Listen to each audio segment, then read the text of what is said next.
replacing the rotors and the pads. This is basically a brake upgrade kit he had gotten and put on the truck already. So it's a larger rotor. The caliper is spaced out further to accommodate the larger rotor, but it uses the same stock caliper. So we're going to basically be replacing the rotor and the pads. Alright, so now we're on the passenger side. We're going to take the lug nuts off again. We're going to jack the truck up. We're going to loosen the lug nuts first, jack the truck up, remove the lug nuts, remove the wheel. Then we're going to remove the caliper, remove the caliper bracket, rotor, replace the rotor with a new rotor, replace the bracket, making sure to put the spacers in the right place. I went over those on the other side. I'll go over it again on this one. Once that's done, I'll put the new pads on with the new brackets, make sure that the sliders are sliding properly so the pads are wearing properly, and then from there we will go ahead and put everything back together pretty much. New pads, new rotors. And we're changing these are the stainless steel brake company rotors. They're the drilled and slotted that's on there now. We're replacing them with just the slotted version. And they are side specific, so you make sure you're putting the left side on the left, right side on the right, and make sure your pads are properly set up and sliding properly. And your pistons are, you have to press in the pistons of the caliper so that way they fit over the new pads, since the older pads are much smaller. So we're going to get started, and we'll go through this again.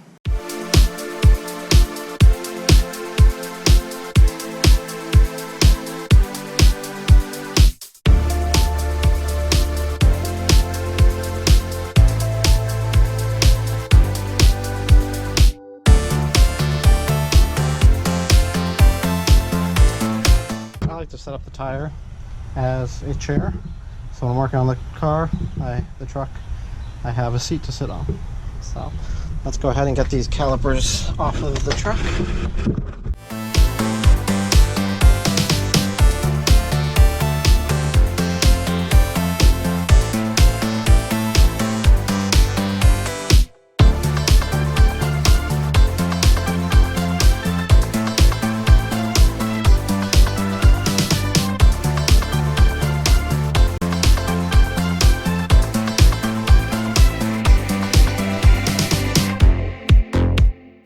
So this side is doing better than the other side. This side, the outer pad is pretty thin. The inner pad, actually, yeah, so inner pad pretty thin, but not metal. The outer pad still thicker than the inner pad, but better than the other side. I would suspect this frozen slide is partly to be blamed. This one is pretty loose. This one is pretty much frozen. So I would say that that is our culprit right there. So we'll wiggle that out.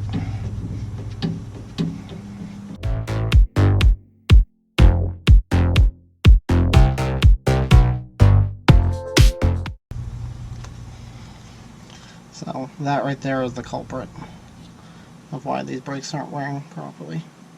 So we'll get that cleaned up, smoothed out, re-greased, and we'll make sure that it's sliding a lot better before we put it back together.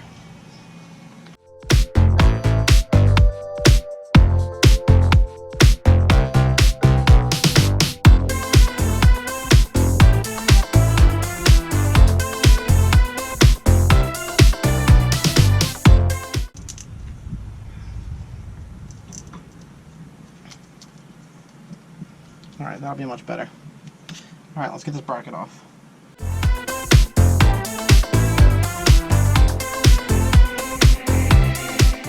So these are the washers that came off the bottom bracket. So it goes, bolt goes through the spindle, then the washers, then this outer bracket. So we'll store these here, and then we'll pull out the top bolt.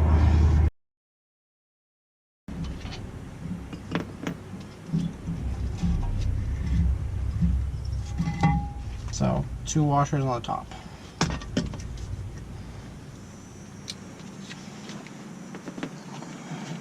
Same as the other side, we'll store the top ones on the bracket with the bolt, and we'll leave the other ones loose so we know exactly where they go.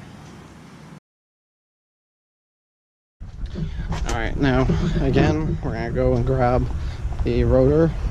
It is labeled as an R because we're working on the passenger side, the right side. So we're going to get that opened up, going to get it put on the truck, and then we will be able to put it all back together. Again, take a lug nut, set it on. Now the washers need to go in there again, so what we're going to do, same as the driver's side, we'll put the bolt through first, then we'll hang the washers on the bolt, and then we'll put the bracket and screw it in. With that started, we'll do the bottom one, same again, put the bolt through, hang the washers, put the bracket in place.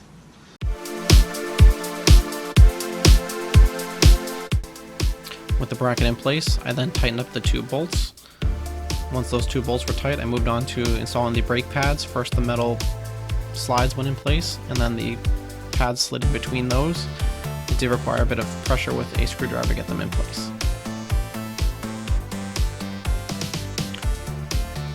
Once the pads were in place, I went and compressed the pistons on the calipers. I used a large C-clamp to compress them, and a small C-clamp to hold the first one in place while I followed up on the second one.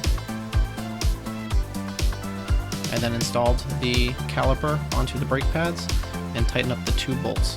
In order to get those 2 bolts tight, I did need to use a wrench to hold the slides still and then tighten up the bolt. Once everything was tight, I then cleaned the rotor with some brake clean and then spun the axle in order to clean the back side of the rotor.